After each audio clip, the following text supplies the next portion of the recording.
morning students, welcome back to our online class. So in my previous lecture I explained what are the living organisms made up of. यानी कि मैंने मेरे previous lecture के अंदर जो हमने chapter read किया था that is chapter number 5 the fundamental unit of life. तो life की fundamental unit क्या होती है? Basically जो living organisms होते हैं उनका body structure जो है वो कौन से unit से मिलकर बना होता है. तो मैंने आपको उसके लिए एग्जाम्पल दिया था लास्ट लेक्चर में. जैसे एक बिल्डिंग है या हम हमारा घर बनाते हैं तो उसके लिए जो एक सबसे पहला जो ईंट लगता है उसे हम क्या कहते हैं, this is the basic unit of that building. तो वैसे ही जो प्लांट्स है, एनिमल्स है, ह्यूमन बीइंग्स है, वायरसेस, बैक्टीरिया, ये सारे जो लिविंग ऑर्गेनिजम्स होते हैं इनका भी एक बिल्डिंग यूनिट होता है, यानी कि उनकी बॉडी भी एक सिंगल यूनिट से बनती है और उस सिंगल यूनिट को हम क्या बोलते हैं, cell. So these are the some points about the cell. तो ये कुछ points लिखे मैंने सेल के बारे में. So the first point is cells were first discovered by Robert Hooke in 1665. तो यहाँ पे जो 1665 के अंदर रॉबर्ट हुक नाम के जो साइंटिस्ट थे उन्होंने सेल्स को डिस्कवर किया. So यहाँ पे जो ये सेल है ये कौन सा सेल है, these are the dead cells जो कॉर्क के अंदर आया था. जो लास्ट टाइम मैंने लेक्चर में एक्सप्लेन किया था कि what is cork, that is the part of a tree. मतलब एक पेड़ की छाल है उसमें कॉर्क सेल के अंदर उन्होंने जो है रॉबर्ट हुक ने सेल को डिस्कवर किया था. Now the Leeuwenhoek in 1674 discovered the free living cells in pond water. तो यहाँ पे जो है ल्यूवेनहॉक आए 1674 में, इन्होंने एडवांस माइक्रोस्कोप जो था वो डेवलप किया और उसकी हेल्प से जो है लिविंग सेल्स को डिस्कवर किया किसमें, पॉन्ड वाटर में. ठीक है, तो ये कौन सा था जो रॉबर्ट हुक ने जो है सेल्स डिस्कवर किए थे, ये डेड सेल थे क्योंकि ये कॉर्क यानी कि बार्क ऑफ ट्री के अंदर ऑब्टेन किए गए थे. और जो ल्यूवेनहॉक है इन्होंने फ्री लिविंग सेल को डिस्कवर किया था जो कि पॉन्ड वाटर में डिस्कवर की गई थी. Now the third point is Robert Brown in 1831 discovered the nucleus in the cell. तो अब यहाँ पे जो है रॉबर्ट ब्राउन आए, उन्होंने क्या किया कि जो सेल होता है like this is the shape of a cell और इसके अंदर जो है एक सेंटर पॉइंट होता है, इसको हम बोलते हैं nucleus. So this is what, this is nucleus.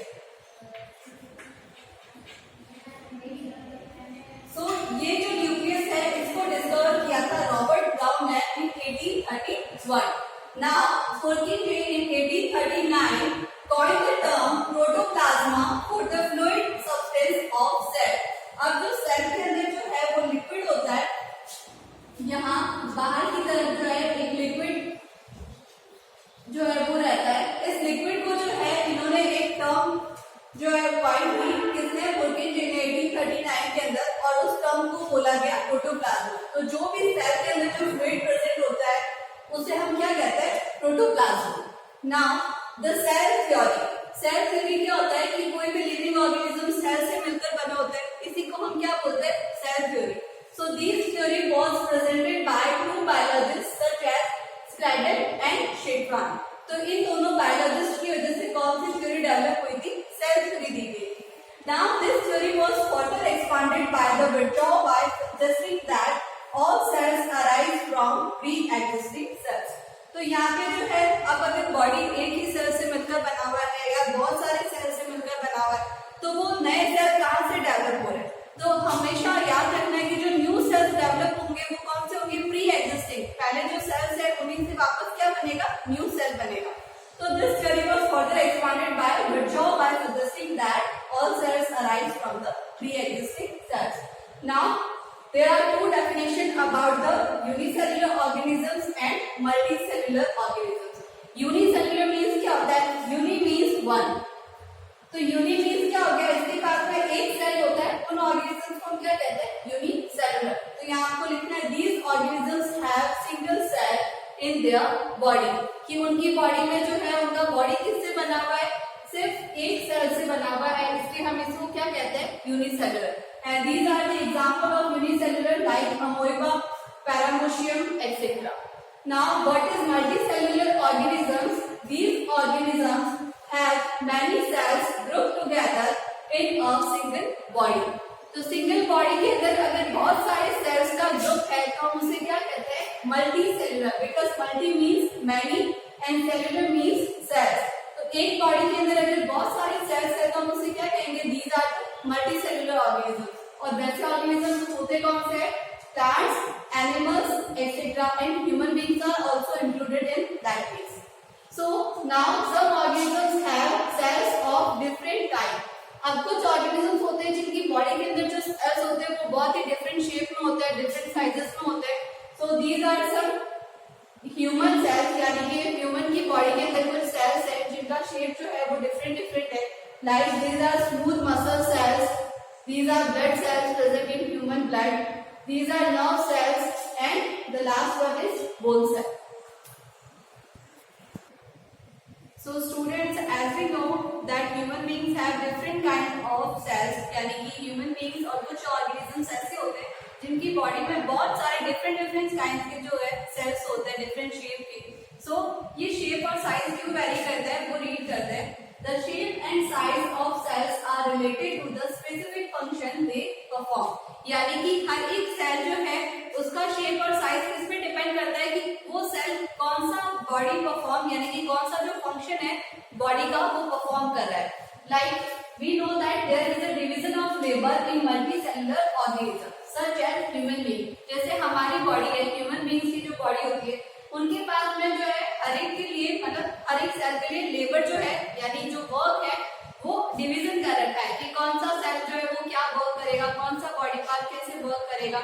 जैसे this means that different body part perform different function. So like human body has a heart to pump blood, यानी कि ह्यूमन बॉडी के अंदर जो है हार्ट होता है, वो हार्ट क्यों होता है, for the pumping of blood, blood को पंप करने के लिए, पूरे बॉडी में सर्कुलेट करने के लिए। Then a stomach to digest food and so on. और स्टमक की होता है फूड को डाइजेस्ट करने के लिए। वैसे ही हमारी बॉडी में और भी बहुत सारे पार्ट्स होते हैं जो वेरियस बॉडी फंक्शंस को परफॉर्म करते हैं। तो उनके सबके लिए जो सेल्स का शेप और साइज होगा वो क्या होगा, डिफरेंट डिफरेंट होगा।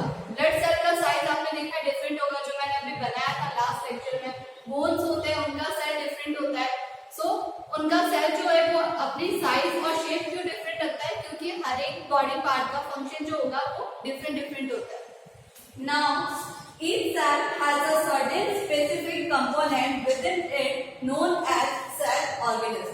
तो हर एक सेल के अंदर जो है सेल ऑर्गेनल्स, ऑर्गेनल्स मीन्स क्या होता है, कण, छोटे छोटे जो कण होते हैं उसे हम क्या कहते हैं, ऑर्गेनल्स। तो ऑर्गेनल्स मीन्स जो सेल के अंदर डिफरेंट डिफरेंट, अगर आप बोले कि कोई कंपोनेंट्स है वो सेल के अंदर होता है तो उन्हें हम क्या कहते हैं, सेल के कंपोनेंट्स को क्या कहेंगे, organelles. So like this,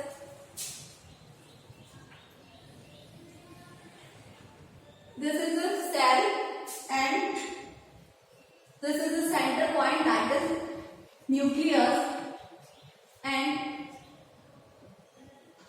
now this is protoplasm.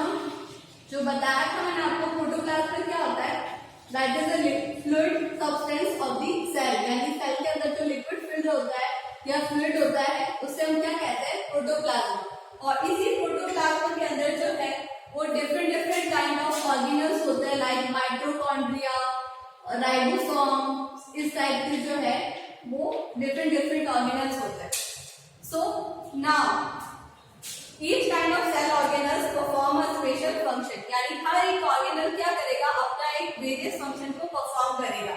Such as making new material in the cell, कुछ जो होते हैं वो क्या करते हैं, न्यू मटेरियल को मेक करते हैं सेल के अंदर, कुछ क्या करेंगे, क्लियर करेंगे वेस्ट मटेरियल को सेल से, एंड देन सो ऑन। और कुछ क्या करते हैं, सेल को एनर्जी प्रोवाइड करते हैं, जैसे माइटोकॉन्ड्रिया होता है। तो इन सब ऑर्गेनल्स के क्या क्या फंक्शंस होते हैं, what are the various function of these organelles, वो हम सब जो है वो नेक्स्ट लेक्चर के अंदर मैं आपको एक्सप्लेन करूंगी। So now all cells have the same organelles, but जो सारे सेल्स होते हैं चाहे वो डिफरेंट शेप के हो, डिफरेंट साइज के हो, कोई भी बॉडी पार्ट के हो, उससे मैटर नहीं करता है, लेकिन सबके पास में सेम ऑर्गेनल्स है। मतलब एक जो सेल है उसके पास में अगर वो हार्ट में है, चाहे वो बोन्स के अंदर है, सबके ऑर्गेनल्स क्या होते हैं, सेम काइंड के रहते हैं। Now what is the cell made up of, cell किससे मिलकर बना होता है, and what is the structure organisation of a cell. अगर दोनों क्वेश्चन इस टाइप से आए तो आपको जो है ये सेम क्वेश्चन है, एक ही बात पूछ रहा है कि सेल किससे मिलकर बना हुआ होता है, सेल का स्ट्रक्चर कैसा होता है। बेसिकली अगर आपको बॉडी स्ट्रक्चर की बात करें तो आप बॉडी पार्ट्स बताते हैं, तो वैसे ही हमें सेल अगर आपको पूछ लिया जाए कि सेल किससे मिलकर बना हुआ है तो आप सेल के पार्ट्स के बारे में बताएंगे। So every cell has 3 features. तो सब सेल के पास में क्या होता है, 3 फीचर होते हैं common, that is plasma membrane और we can see the cell membrane. Plasma membrane यानी कि जो आउटर कवरिंग होती है इसको हम क्या कहते हैं, दैट इज प्लाज्मा और cell membrane. And now nucleus, nucleus क्या होता है, सेंटर पॉइंट होता है, तो these are nucleus and cytoplasm, जो लिक्विड होता है प्रोटोप्लाज्म इसको हम बोलते हैं, इसी को हमने बोला cytoplasm. All activities inside the cell and interaction of the cell with its environment are possible due to these features.